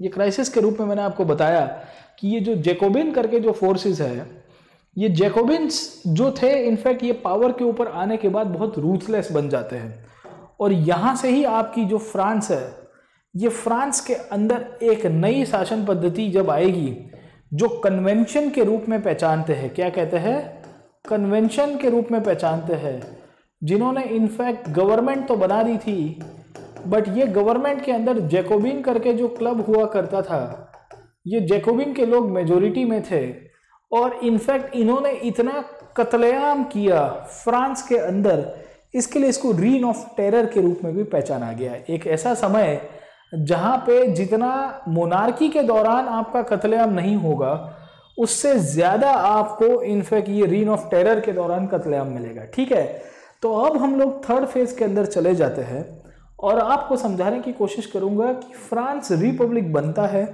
राजा का गला काट दिया जाएगा, the king is beheaded, as you can see, NCERT की ही लाइंस है। Overthrow of the Jacobin republic, a directory rules France. अब पहले देखते हैं कि कैसे जैकोबिन्स ने रूल किया था, how the Jacobins will B ruling in the France, और जैकोबिन्स ने क्या काम किया है ये 3-4 साल में। 3 साल रफली मिलेंगे, 1792-93 से 95 तक आते आते ये डायरेक्टरी पावर के ऊपर आ जाएगा। ठीक है, तो अभी मैं आपको फ्रांस की क्रांति में अभी नेपोलियन आ रहा है, अभी भी नेपोलियन नहीं आया है। ठीक है, खैर एनसीईआरटी में है ना, नेपोलियन में बहुत लिमिटेड चीजें लिखी गई है, they have written very limited things about Napoleon in the NCERT, but I feel that, but मेरा ये मानना है कि नेपोलियन के बारे में आपको अच्छी तरह से तैयारी करके जाना पड़ेगा, क्योंकि वर्ल्ड हिस्ट्री में एक कैरेक्टर ऐसा है जिसने पूरी वर्ल्ड की हिस्ट्री बदल दी थी। मतलब 18th सेंचुरी और 19th सेंचुरी का अगर आप स्टार्टिंग पॉइंट देखोगे और 18th का एंड देखोगे, उसमें नेपोलियन का प्रभाव बहुत ही अद्भुत रहा है। मतलब आप नेपोलियन के ऊपर आप सोचिए, पूरा उसने यूरोप के इतिहास को बदला है। अगर आप डेविड थॉमसन की किताब पढ़े होंगे यूरोप सिंस नेपोलियन, जिसमें लिखा गया है कि कैसे नेपोलियनिक कॉन्क्वेस्ट के बाद, मतलब नेपोलियन ने जब अपना प्रभाव डाला उसके बाद कैसे यूरोप की पूरी सिस्टम, शासन पद्धति, समाज व्यवस्था पूरी तरह से बदल जाती है। तो बहुत अद्भुत प्रकार से उसके बारे में लिखा गया है। ठीक है, आपको समय मिले तो आप पढ़ सकते हो। जनरली ये ऑप्शनल में पढ़ने वाली किताबें हैं, और ऑप्शनल में भी एक लिमिटेड आपको वहां से एक डायमेंशंस मिलते हैं। ठीक है, बहुत अच्छी किताबें हैं। और उसमें आपको एनालिसिस भी काफ़ी अच्छा दिया गया है, तो आप उसको भी पढ़ोगे तो आपका जो दिमाग है वो और भी खुल जाता है। ठीक है, मेरे प्लस के कोर्सेज के ऊपर आइए, मैं आपको अभी भी वेलकम करूंगा कि आप वर्ल्ड हिस्ट्री के कोर्सेज हो गए, मॉडर्न हो गए, एंशिएंट मिडीवल हो गया, आर्ट एंड कल्चर हो गया, उन सबको अगर आप प्लस के ऊपर अटेंड करोगे तो you will get the I would से कटिंग एज और हिस्ट्री के ऊपर जो कटिंग एज चाहिए।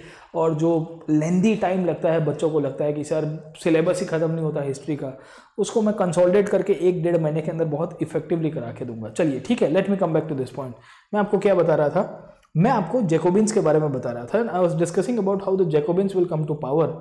और जैकोबिन्स जब पावर के ऊपर आते हैं, when the Jacobins will be coming to power, Jacobins किस प्रकार के चेंजेस लाने की कोशिश करेंगे फ्रांस के अंदर, उसको देखते हैं। अब देखिए, जैकोबिन्स का काम ही था कि उन्होंने कत्लेआम फैला दिया, और इनफैक्ट इनका एक ही टारगेट था कि लोगों को पूरी तरह से कंट्रोल करके रखो, और जो हमारे सामने नहीं, या हमारा जो कहा नहीं मान रहा है, if the people are not following us, if the people are not obeying us, तो उनको खचक कर देना पड़ेगा। ठीक है, सो वी सी कि many people were considered enemies of the republic, and those people who are considered as enemies of republic, उनको खचक कर दिया जाएगा। अब एनिमीज में किन किन लोगों को उसने इंक्लूड किया था?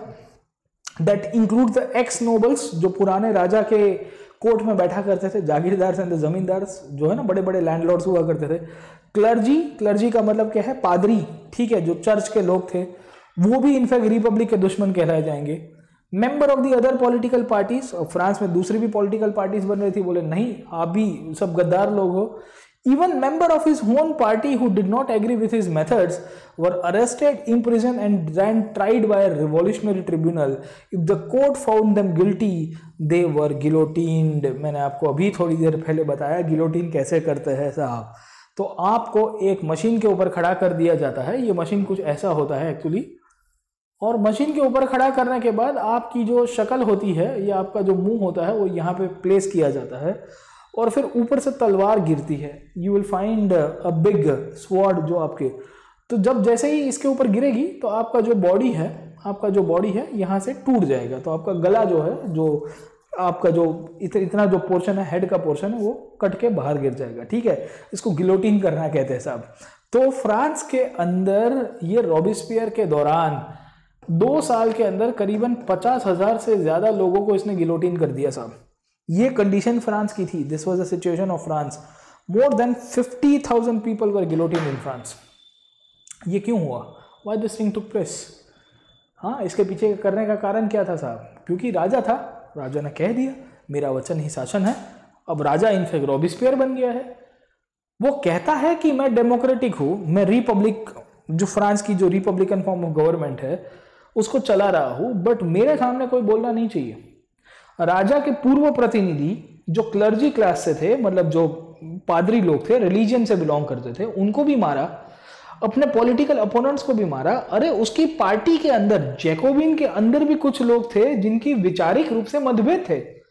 अब वैचारिक मतभेद, आइडियोलॉजिकल डिफरेंसेस तो बहुत कॉमन है। आइडियोलॉजिकल डिफरेंसेस आज की तारीख में इंडिया में भी कितने चलते हैं साहब? चलते हैं कि नहीं चलते हैं? अगर आप देखिए वैचारिक मतभेद तो कितने सारे हैं, आपको चल रहे हैं कि नहीं चल रहे साहब? ठीक है, सो जब हम लोग आइडियोलॉजिकल डिफरेंसेस को देखते हैं, तो आइडियोलॉजिकल डिफरेंसेस को जब हम लोग समझने की कोशिश करेंगे, तो ये जितने भी आइडियोलॉजिकल डिफरेंसेस थे विद इन पार्टी, उसमें भी ये मार रहा है सबको। रॉबिस्पियर ने ना कत्लेआम मचा दिया पूरे फ्रांस के अंदर, मतलब कोहराम मचा दिया, सब पूरी तरह से कोहराम मचाया।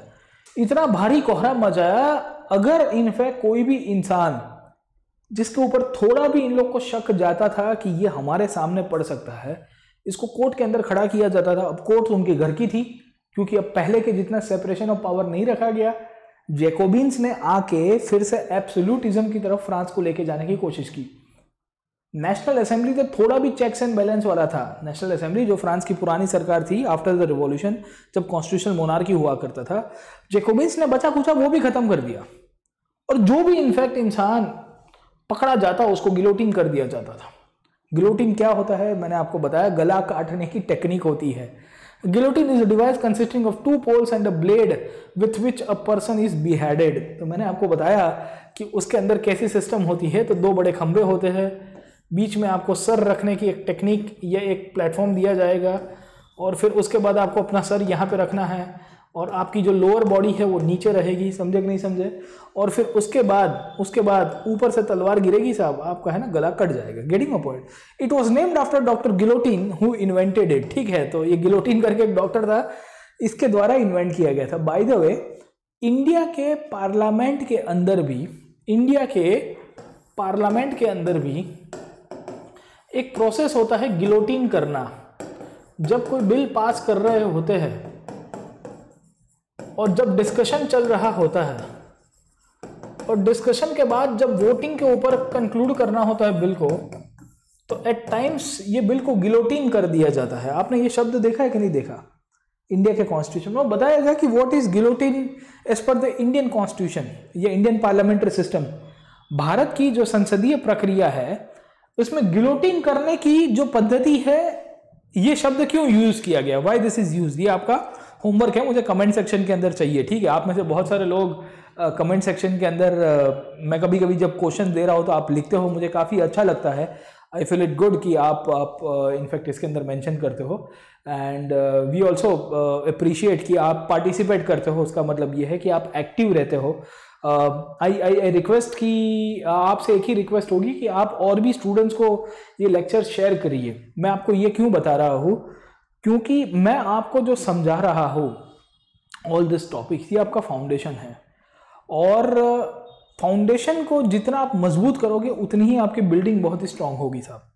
और interconnection of the topic, interdisciplinary subjects को पढ़ना ही यूपीएससी की तैयारी का सबसे फंडामेंटल पार्ट है। जब तक आप इंटरडिसिप्लिनरी नहीं पढ़ पाओगे तो यूपीएससी की तैयारी बहुत ही भारी हो जाएगी और वो है ना कि आपके ऊपर बहुत लोड भी हो जाएगा। तो इसके लिए मैं आपको सजेस्ट करूंगा कि you please tell other students as well, जो भी तैयारी कर रहे हैं उनके साथ लाइक शेयर सब्सक्राइब करते रहिएगा, तो हमको भी थोड़ा मोटिवेशन मिलेगा कि नहीं चलो बच्चे भी अप्रिशिएट करते हैं, तो we should give more points to you. चलिए let me come back to this point. अब देखिए क्या हो रहा है। ये रॉबिस्पियर ने सरकार बनाई, बहुत लोगों को गिलोटिन कर दिया। दूसरा, रॉबिस्पियर का एक अच्छा बात ये भी था कि उसने इनफैक्ट काफ़ी सारे इकोनॉमिक रिफॉर्म्स इनिशिएट करने की शुरुआत की। इकोनॉमिक रिफॉर्म्स का मतलब क्या होता है कि फ्रांस के अंदर जो अर्थव्यवस्था जो थी वो पहले खड्डे में चली गई थी और राजाशाही होने के कारण और नेशनल असेंबली भी इनफैक्ट उतना ठीक ठाक काम नहीं कर पाती है। रॉबिस्पियर की सरकार ने एक तो अच्छा काम ये किया कि उसने एमआरपी का कंसेप्ट लेके आया। समझ में आया आपको? एमआरपी का कंसेप्ट का मतलब क्या है? मैक्सिमम रिटेल प्राइस, जो आज की तारीख में हम लोग देख रहे हैं।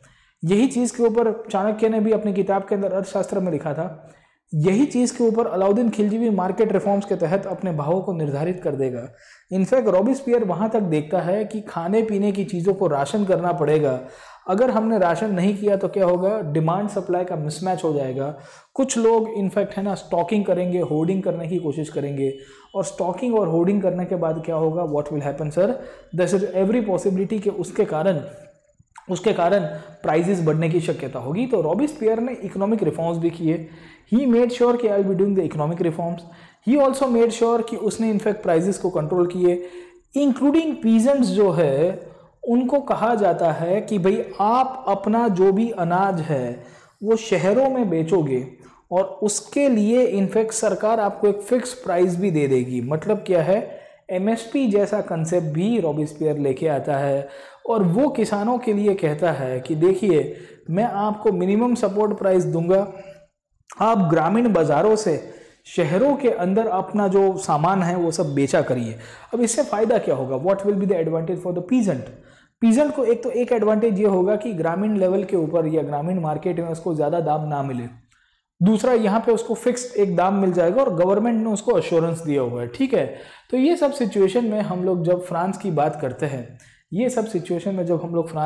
करते हैं, तो फ्रांस के अंदर काफ़ी सारे रिफॉर्म्स, इकोनॉमिक रिफॉर्म्स के रूप में ये रीन ऑफ टेरर के दौरान हुआ। तो रीन ऑफ टेरर के 2 पॉइंट्स थे। जैकोबिन्स को जब हम लोग एनालिसिस करते हैं, when we try to understand the work done by the Jacobins, क्या है? जब हम लोग जैकोबिन्स को एनालिसिस करेंगे, कहाँ गया साहब? ठीक है, when we try to understand the story of the Jacobins in France, तो जैकोबिन्स के 2 प्रकार आपको मिलेंगे। समझ में आया कि नहीं आया? तो जैकोबिन्स 1792 से लेके 1795 तक रूल करते हैं। इस दौरान जैकोबिन्स के कुछ पॉजिटिव्स भी थे, याद रखेगा, और कुछ जैकोबिन्स के नेगेटिव भी थे। ये पॉजिटिव्स की जब हम लोग जैकोबिन्स की बात करेंगे, when we try to understand the positive aspect of the Jacobins in France, तो हम क्या कह सकते हैं जैकोबिन्स के तहत कि पॉजिटिव में इन्होंने प्राइजेस को कंट्रोल करने की कोशिश की, इंक्लूडिंग चीज़ों को रैशन करने की कोशिश की, जो एसेंशियल कमोडिटीज़ है, रैशनिंग ऑफ फूड, ये भी हम लोग इंक्लूड कर सकते हैं। इंक्लूडिंग हम लोग ये कह सकते हैं कि जो ग्रेन्स है, वो ग्रेन्स को लेके इनफैक्ट सिटी के मार्केट के अंदर सप्लाई अच्छा हो पाए, और मिनिमम प्राइस जो है वो किसान को प्रॉमिस भी किया, ये भी अच्छी बात थी। नेगेटिव के अंदर हम लोग जब जैकोबिन्स को समझते हैं तो नेगेटिव के अंदर हम लोग ज़रूर से कह सकते हैं कि इन्होंने टेरर फैलाया, और इनफैक्ट जितने भी उसके ओपोनेंट्स हुआ करते थे, वो ओपोनेंट्स कौन हो सकते हैं? पॉलिटिकल ओपोनेंट्स भी हो सकते हैं, वो ओपोनेंट्स विद इन पार्टी के अंदर भी हो सकते हैं, वो ओपोनेंट्स रॉयल फैमिली के लोग भी हो सकते हैं, या नोबल्स भी हुआ करते हैं, या क्लर्जी भी हुआ करते थे। उन सबको क्या करता था? उन सबको गिलोटीन कर दिया जाता था। ठीक है, तो ये जो गिलोटीन करने का जो प्रथा है, ये थोड़ा गलत था इसके अंदर, पर जैकोबिन्स को हम लोग ज़रूर से कह सकते हैं कि ये लोग ने करीबन 3 साल तक, 2-3 साल तक अपना पावर को कंट्रोल में रखा। इस दौरान काफ़ी सारे इन्होंने इनफैक्ट रिफॉर्म्स भी करने की कोशिश की। इसके सिवा और क्या क्या रिफॉर्म्स किए, एनसीईआरटी क्या लिखती है, तो उसके ऊपर देखने की कोशिश करते हैं कि there were further reforms that were initiated by the Jacobins. और ये जो फर्दर रिफॉर्म्स हुए थे, इसके अंदर इन्होंने डिसाइड कर दिया कि the use of more expensive wheat flour was forbidden, all citizens were required to eat the equal bread, a loaf made of the whole wheat. अब देखिए ये बहुत इंटरेस्टिंग बात है साहब। ठीक है, मैदा होता है ना, मैदा लग्जरी की प्रोडक्ट थी उस टाइम पे। तो जैकोबिन्स ने क्या किया कि मैदा जो था, जो व्हीट फ्लोर था आपका, उसको फॉरबिडन कर दिया, और जो होल व्हीट, जो हम लोग गेहूं कहते हैं साहब, ठीक है, मैदा क्या होता है? रिफाइंड होता है, वो भी गेहूं के आटे से ही बनता है। अगर आपने देखा होगा व्हीट फ्लोर नॉर्मल जो होता है वो गेहूं के आटे से ही बनता है, पर वो रिफाइंड कर दिया होता है। वो रिफाइंड करते हैं इसके लिए बहुत बारीक हो जाता है, तो उसका थोड़ा स्वाद भी बदल जाता है। फ्रांस के अंदर जो नॉर्मल ब्रेड बनती थी, वो नॉर्मल ब्रेड मैदे से भी बनती थी और होल व्हीट से बनती थी। होल व्हीट की जो ब्रेड है, जो हमारी जो गेहूं की ब्रेड जो थी, गेहूं के आटे से बनने वाली ब्रेड, वो मिडिल क्लास खाता था, लोअर मिडिल क्लास खाता था, और जो हायर मिडिल क्लास था वो मैदे की ब्रेड खाया करता था। ठीक है, जैकोबिन्स ने क्या कहा कि भाई सब लोग है ना गेहूं के आटे की ही ब्रेड खाएंगे। अब 2 फायदा होगा साहब।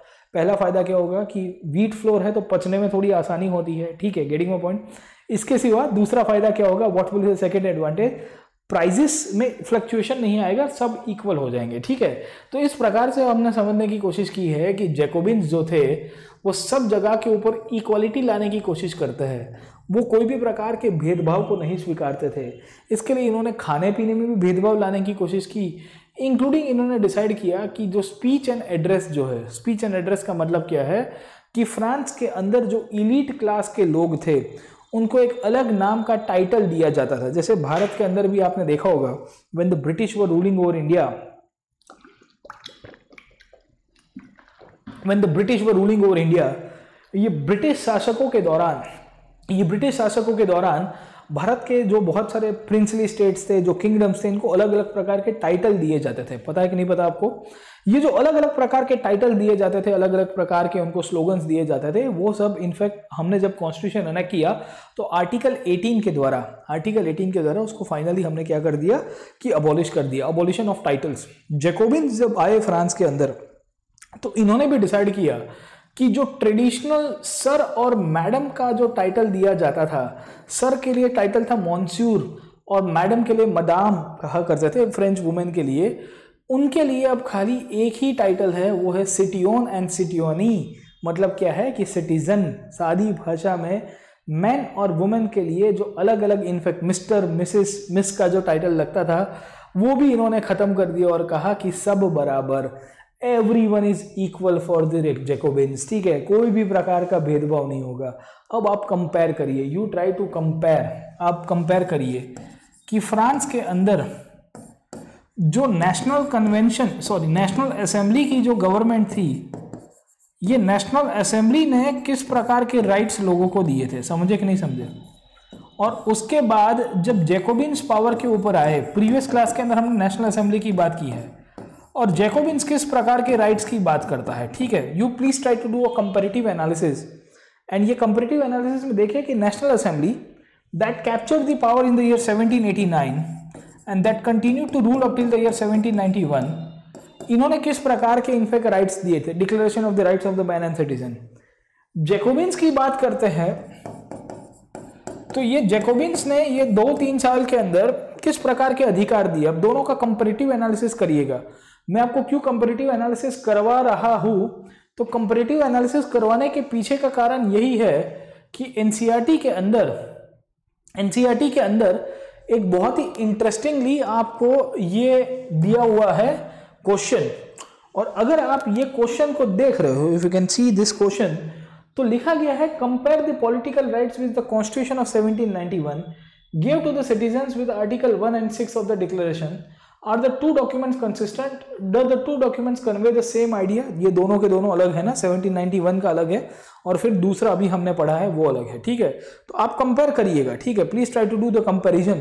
तो आप कंपेयर करोगे तो भी आपको आइडिया, पिक्चर क्लियर होगा कि क्या हो रहा है। चलिए ठीक है, दूसरा पॉइंट क्या हो गया? अब जैकोबिन्स तो एंटी रिलीजन था, उसने तो चर्च बर्च की पिपुड़ी बजानी बंद कर दी साहब, और चर्च को बोल दिया गया कि आज के बाद तुमको दुकान खोलने की जरूरत नहीं है, तुम्हारी अथॉरिटी को बंद कर दिया जाएगा। उनके जो बिल्डिंग्स थे उन सबको गवर्नमेंट ऑफिसेज के अंदर, आर्मी के रूप में बैरक्स के अंदर कन्वर्ट करा दिए जाते हैं, और रॉबिस्पियर ने पूरी तरह से रिफॉर्म्स लाने की कोशिश की। अब आप समझिए रॉबिस्पियर जो है वो बहुत ही क्रांतिकारी सोचता था। उसको लगता था कि मैं क्रांति कर रहा हूँ, मैं फ्रांस में कंप्लीट इक्वालिटी ला दूंगा, कोई भी प्रकार की इंस्टीट्यूशन ऐसे नहीं दिखनी चाहिए जो पुरानी शासन व्यवस्था को रिफ्लेक्ट करे। I do not want the reflection of the old regime in my administration.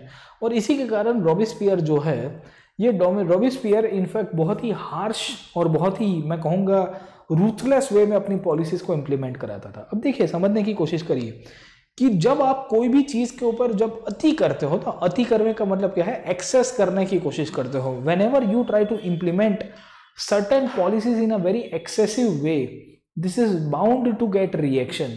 आप जब कोई भी चीज को एक्सेस वे के अंदर रिएक्ट करोगे या इंप्लाई करने की कोशिश करोगे तो सामने रिएक्शन भी आएगा। आज मैं भारत की बात करता हूं, अगर कोई कानून ऐसा पास कर दिया जाए जहां आपके फंडामेंटल राइट्स ले लिए जाए, तो पब्लिक क्या करेगी साहब? पब्लिक रिएक्ट कर देगी, पब्लिक जोरदार रिएक्ट करेगी।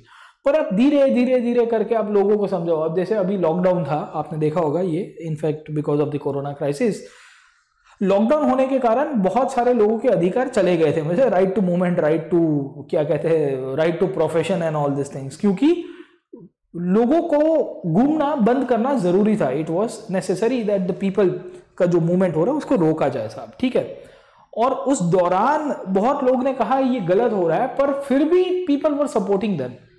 अगर यही चीज अगर हम लोग लाइफ टाइम कंटिन्यू रखते हैं कि भाई कोरोना है, हम लोग घूमना फिरना बंद कर देंगे, हम लोग प्रिकॉशंस के साथ भी नहीं घूमेंगे, तो क्या होगा साहब? पब्लिक बाहर आ जाएगी रास्ते के ऊपर। रॉबिस्पियर के साथ भी यही हुआ। रॉबिस्पियर, इसने अपनी पॉलिसीज को इतने रिलेंटलेसली और इतना वो है ना कि रूथलेसली इंप्लीमेंट कराने की कोशिश की, तो इसके जितने भी सपोर्टर्स थे, ये सपोर्टर्स भी नाराज हो रहे थे। वो कह रहे थे कि यार हमने किस जोकर को ऊपर बिठा दिया है। What kind of joker this guy who is ruling over us and he's trying to ruthlessly implement his policies। और उसने 50,000 से ज्यादा लोग को तो गिलोटिन कर दिया था। मैंने आपको बताया कि he guillotine more than 50,000 people of France, जो उसके पॉलिटिकल ओपोनेंट्स थे। अब ये सब चीजें कर रहा है तो फ्रांस की सोसाइटी में है ना हंगामा हुआ कि यार हमने तो गलत इंसान को पावर के ऊपर बिठा दिया है। We have established a wrong person in the society, और I would say we have established a wrong person in the authority. क्योंकि जो बंदा हमारा खुद का सुन ही नहीं रहा है, उसको हम लोग इनफैक्ट क्यों सत्ता के ऊपर बिठाया, हमने क्यों सत्ता की गलियों के ऊपर बिठाया, ठीक है। तो ये सब सिचुएशन में हमको देखने को मिलता है कि रॉबिस्पियर के ऊपर ही आरोप लगाया गया with in his own party. उसी की पार्टी के अंदर, उसी की सरकार के अंदर लोगों ने आरोप लगाया कि ये भ्रष्टाचार करता है, ये अपने पावर का दुरुपयोग करता है। और 1794 तक आते आते वीसी रॉबिस्पियर को कोर्ट ने पकड़ा और उसको फिर इनफैक्ट सजा दी जाती है, and he was also guillotine. वो कहते हैं ना कि भाई आप जो कर्म करते हो उसकी आपकी सजा तो भुगतनी पड़ेगी। आपने बहुत लोग को गिलोटिन किया, अब इनफैक्ट फ्रांस की सरकार आपको गिलोटिन कर रही है। समझ में आया कि नहीं है आपको? तो ये दुनिया का इतिहास है। इस तरह से जब हम लोग रॉबिस्पियर जैसे लीडर्स की बात करेंगे तो हमको देखने को मिलता है कि जैकोबिन्स को हटा दिया जाता है, जैकोबिन्स को हटाने का पीछे का कारण क्या था? क्योंकि इनफैक्ट जैकोबिन्स जब पावर के ऊपर थे तो जैकोबिन्स ने अपने पावर का बहुत अब्यूज़ किया, जैकोबिन्स ने अपने पावर का बहुत मिसयूज़ किया, और जैकोबिन्स ने जिस हिसाब से अपना हथकंडा अपनाया था, ये सब चीज़ों से फ्रांस के लोग काफ़ी नाराज़ हुए थे, और यहाँ से जैकोबिन्स को हटाया जाएगा और जैकोबिन्स की जगह एक और अथॉरिटी पावर के ऊपर आएगी जिसे हम लोग क्या कहेंगे, डायरेक्टरी। ये डायरेक्टरी 1795 में पावर के ऊपर आती है। 1795 से 1799 तक डायरेक्टरी रूल करेगी। 1799 तक आते आते नेपोलियन जो है वो फ्रांस में पावर को कंट्रोल करने की कोशिश करेगा। अब क्या होता है, कैसे नेपोलियन पावर के ऊपर आया, किस तरह से इनफैक्ट आपकी जो पूरी जो कंडीशन है, और किस तरह से इनफैक्ट रॉबिस्पियर के साथ ये हंगामा होता है, क्यों रॉबिस्पियर को हटाया जाता है, उन सब पॉइंट्स के ऊपर डिस्कस करेंगे। बट आई फील दैट कि आज का सेशन यहाँ पे कंक्लूड करते हैं और देखते हैं कि वही नेक्स्ट क्लास के अंदर आएंगे कि why the directory came to power, why Robespierre was removed, and why the new government was formed, what was the issue within the French system। क्रांति होने के बाद भी क्रांति थमने का नाम नहीं ले रही है। Even after the revolution we see the legacy of the revolution continues and changes के ऊपर चेंजेस, चेंजेस के ऊपर चेंजेस, चेंजेस के ऊपर चेंजेस क्यों चालू है फ्रांस के अंदर, उसके पीछे कौन सी ताकतें जिम्मेदार थी, उन सब पॉइंट्स के ऊपर भी डिस्कस करेंगे। और इसी के द्वारा हम लोग ये जो टॉपिक है, ये जो फ्रांस की क्रांति है, उसको नेक्स्ट फेज के अंदर लेके जाएंगे। ठीक है, तो आज इतना रखते हैं। Let us try to conclude this point, क्योंकि ये जैकोबिन्स का टॉपिक को अभी पढ़ाने जाएंगे तो और लंबा टाइम होगा। नेक्स्ट क्लास में आएंगे तो मैं आपको डायरेक्टरी का कैसे पावर के ऊपर आना, नेपोलियन क्या काम करता है उसके ऊपर डिस्कस करूंगा, और उसके बाद एक और सेशन लेंगे जहाँ पे फ्रांस की क्रांति में वुमेन का क्या रोल था, फ्रांस की क्रांति का इम्पैक्ट सोसाइटी के ऊपर, पॉलिटिक्स के ऊपर, इंडिया के ऊपर क्या पड़ता है। टीपू सुल्तान, राजा राम मोहन रॉय, ये वो लोग थे जो फ्रांस से बहुत प्रभावित हुए थे। इनफैक्ट ये लोग भी फ्रांस की जैसी घटना भारत के अंदर कल्पना भी कर रहे थे। ठीक है, तो ये बहुत इंटरेस्टिंग टॉपिक है, this a very interesting topic of the world history, जो आपको इंडियन नेशनल मूवमेंट के अंदर भी काम में आता है, और ये आपको हेल्प भी करते हैं टू अंडरस्टैंड कि इवेंट्स क्या क्या दुनिया में हुए। अब देखिए कि मैं आपको वर्ल्ड हिस्ट्री पढ़ा रहा हूँ, होपफुली पता नहीं आप में से कितने लोग मेरे साथ कनेक्ट हो पा रहे हो, बहुत ही तोड़ ताड़ के पढ़ रहे हैं। हम लोग फ्रांस की पूरी क्रांति का एनालिसिस कर रहे हैं, और इतना डिटेल में एनालिसिस कर रहे हैं जितना आई डोंट थिंक कि यूट्यूब के ऊपर कोई कराता है। ठीक है, मेरा नहीं मानना है, यूट्यूब के ऊपर सैकड़ों लोग पढ़ाते रहते हैं, बहुत सारी चैनल्स भी अच्छा काम करते हैं, पर एनसीईआरटी को खाली एनसीईआरटी सेंट्रिक ना रखते हुए उसको डेप्थ में लेके जाने का काम एज अ टीचर मैं आपको यहाँ पे कर रहा हूँ। मेरा यही मानना है कि आप जब तैयारी करो तो बहुत ही फुल फ्लेज तैयारी करो, और एनसीईआरटी पढ़ के जब आप तैयारी करोगे तो आपको और वो है ना कि उसका एसेंस मिलेगा, और एसेंस मिलने के बाद उसको आप अच्छी तरह से और रिफाइन कर सकते हो, उसको और अपनी तैयारी को और आगे लेके दिशा भी बना सकते हो। ठीक है, यहाँ पे कंक्लूड करता हूँ आज का सेशन। एंशिएंट हिस्ट्री का नया कोर्स लेके आ रहा हूँ, आपको फिर से वेलकम करूँगा कि आप हमारे साथ जुड़िए, और अपने फ्रेंड्स को भी कहिए कि while taking the Unacademy subscription always use the code PN Live, आपको यहाँ पे डिस्काउंट भी मिलेगा, काफ़ी एडवांटेज रहेगा। बाकी like share and subscribe to this platform. अगर आपको कोई भी क्वेरी है तो you can contact us on this number, आपको ये स्क्रॉल के ऊपर भी दिख ही रहा होगा, वो नंबर के ऊपर मेरी टीम आपको सब्सक्रिप्शन के लिए हेल्प कर पाएगी।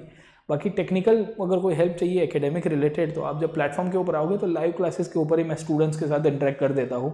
ज़्यादातर जो भी प्रॉब्लम्स डाउट्स होते हैं वहाँ लाइव क्लासेस में सॉल्व कर देते हैं, सो दैट आपका वहाँ पे सॉल्यूशन आ जाए। अगर एकेडमिक इश्यूज़ होते हैं, एकेडमिक हेल्प होती है, तो वो भी आपको वहाँ पे हो पाएगी। ठीक है, always use the referral code PN Live while taking the subscription. I'll conclude in this today's class. I'll see you in the next session. Till then, keep studying.